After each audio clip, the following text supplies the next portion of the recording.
பண்ற? Vegetable biryani.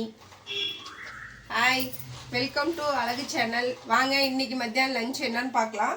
Veg biryani தான் பண்ணுறேன். வாங்க எப்படி பண்ணலான்னு பார்க்கலாம். பாருங்கள், குக்கரில் நல்லா குக்கர் சூடாகிடுச்சு. கொஞ்சம் நெய் கொஞ்சம் எண்ணெய் போட்டிருக்கேன். நல்லா சூடாகிடுச்சு. எண்ணெய் ரொம்ப சூடு ஏறிடுச்சு. பக்கத்தில் வைக்காத ஃபோனை.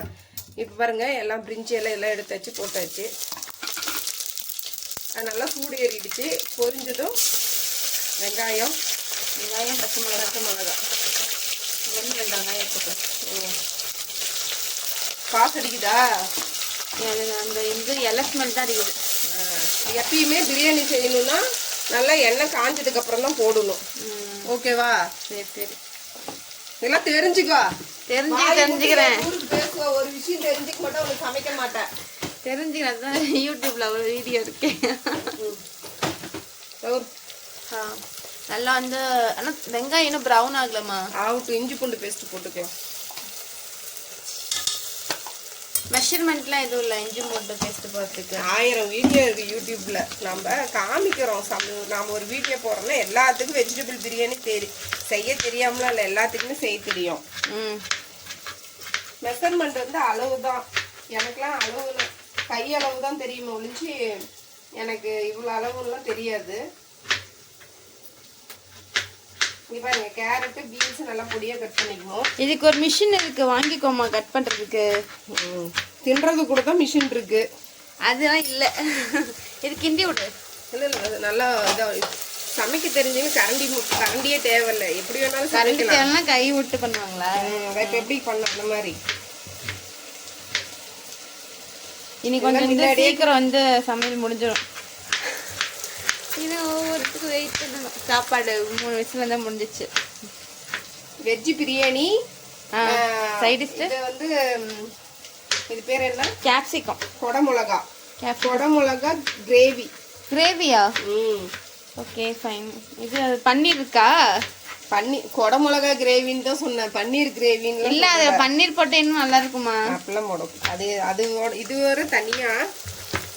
பன்னீர் இல்ல வீட்டுல. இல்லைன்னா இது போடலாம், கோவக்காய் வேணாமா? ஏதோ ஒரு காய் போட்டு கிரேவி மாதிரி பண்ணிடலாம். காரி துப்புவாங்க. காமிங்க. ஓகே போடு.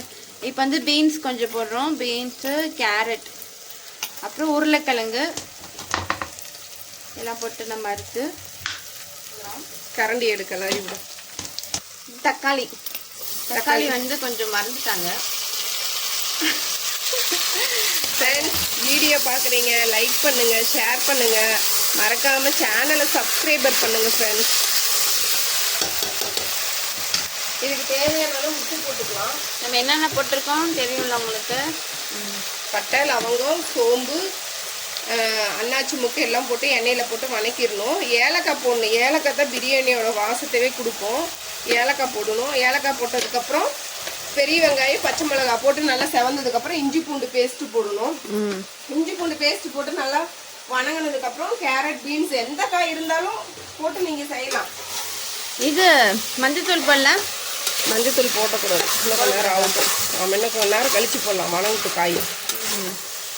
எந்த காய், கேரட், பீன்ஸ், பட்டாணி, உருளைக்கிழங்கு, ஜவுஜோவி எந்த காய் இருந்தாலும் நீங்கள் போடலாம். நல்லா இருக்கும். காய் சாப்பாடுக்கு பீட்ரூட்டை தவிர மித்த எல்லா காயுமே போட்டு நீங்க செய்யலாம்.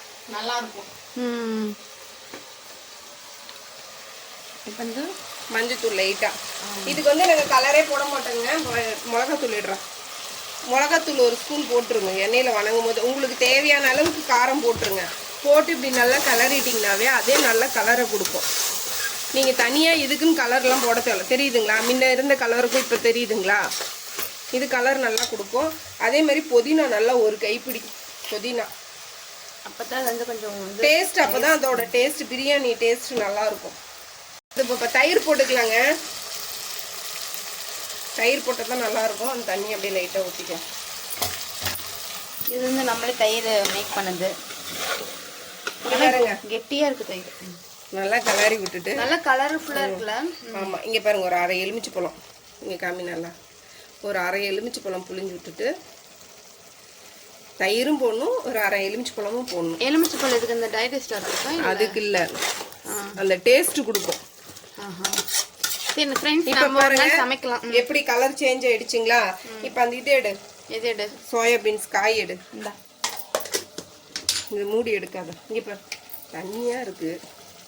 இங்க பாருங்க இந்த மிளகா பழுத்து போயிடும். சோயா போட்டாச்சு.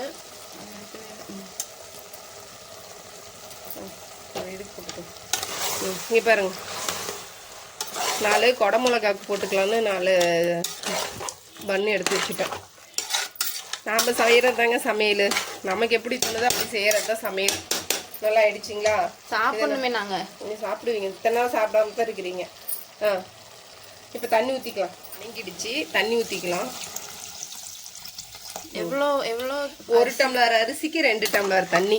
1 டம்ளர் அரிசிக்கு 2 டம்ளர். நான் வந்து சீரக சம்பா வந்து காட்டு அரிசி போடுறேன். அந்த அரிசிக்கு வந்து 1 டம்ளருக்கு 2 டம்ளர் தண்ணி ஊற்றுறோம். இது கடையில் வாங்குறதுனா 1 டம்ளருக்கு 1.5 டம்ளர் ஊற்றினா போதும். உப்பு கம்மியாக இருக்கு.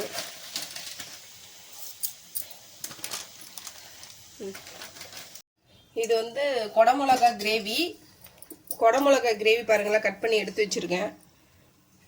வெங்காயம், ஒரு தக்காளி, ஒரு வெங்காயம், ஒரு தக்காளி, ஒரு 2 மிளகா வந்து கட் பண்ணியிருக்கேன் காரத்துக்கு. இது வந்து இதுவும் காரமாக தான் இருக்கும், இருந்தாலும் நமக்கு இந்த காரம் பத்தாது. கொஞ்சம் இஞ்சி பூண்டு பேஸ்ட்டு போடணும். கடுகு போட்டாச்சு. நல்ல எண்ணெய் கற்றுக்கப்புறம் கடுகு. கடுகு போட்டுட்டு கொஞ்சோண்டு பெருஞ்சீரகம். பெருஞ்சீரகம்னா சோம்பு, 2 சோம்பு. இதுக்கு மெயினா சவுண்டு கேக்குதா? சவுண்டு கேக்குது. இப்போ வந்து வெங்காயம், தக்காளி, பச்சை மிளகாய் மொத்தமாக ஒட்டுக்க போட்டுடலாம். சரி, ஓகே.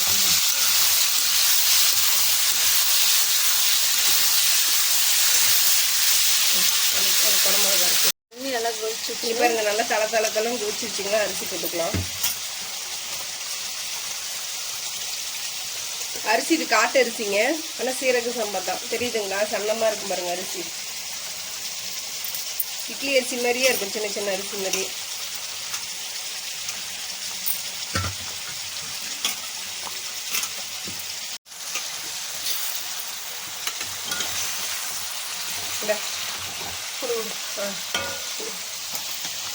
பாருங்க ஒன்றதும் 2 விசில் விட்டு எடுத்தால் முடிஞ்சிச்சு. கொஞ்சம் உப்பு காரம் கரெக்டாக இருக்கான்னு பார்த்துக்கலாம். கரெக்டாக இருக்குது. இப்போ வந்து இதை நல்லா கலரிக்கலாம். இங்கே வா, மிக்ஸி, சின்ன மிக்ஸி எடுத்துக்கலாம்.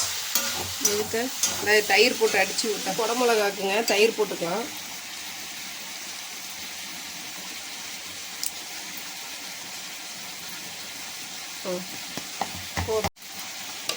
கொஞ்சம் 1 ஸ்பூன் எடுத்து போட்டேன். இது அப்படியே மிக்ஸியில் அடிச்சுக்கலாம். வச்சு இப்போ மிக்ஸி மூடி போட்டுக்கலாம். இதுக்கு இங்கே பாருங்க, காட்டு நல்லா நைஸாக அரைச்சிருக்கோம். இப்போ வந்து இதில் ஊற்றிக்கலாம். தண்ணி கொடு. இன்னும் கொஞ்சம் தயிர் ஊற்றணுமோ? போதும் போதும். இது வேறு எதுவும் போட தேவையில்லையா? வேறு எதுவுமே வேணாம். இது எப்படி வெந்துச்சாலேன்னு பார்க்குறது? அவ்வளோதான், வெந்துருச்சு. வெந்துருச்சு. அதுக்குள்ளவா? உப்பு மட்டும் கொஞ்சம் போட்டுக்கலாம்.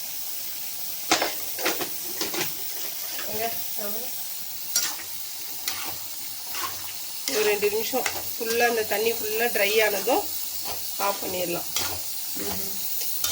கிரேவினா சும்மா ஒரு இது மாதிரி கோபி மஞ்சூரி எப்படி கொடுக்குறாங்க அந்த மாதிரி வரும். ரொம்ப கிரேவியாக வராது. சரி, என்ன பண்ணுறேன். கொஞ்சம் மஞ்சத்தூள் போட்டுக்கலாம் கலருக்கு. காரமாக இருக்குமா? கரெக்டாக கலந்து தயிர் போட்டிருக்கோம்ல. இது என்ன கிரேவிமா? இது கொடமிளகா கிரேவி. கொடமிளகா கிரேவி தயிரில் செய்கிறதுங்க. இப்போ பார்த்தீங்கன்னா கலர் வந்து மாறிடுச்சு.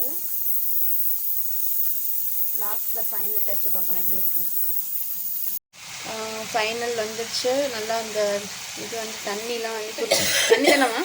மோர் தயிர்.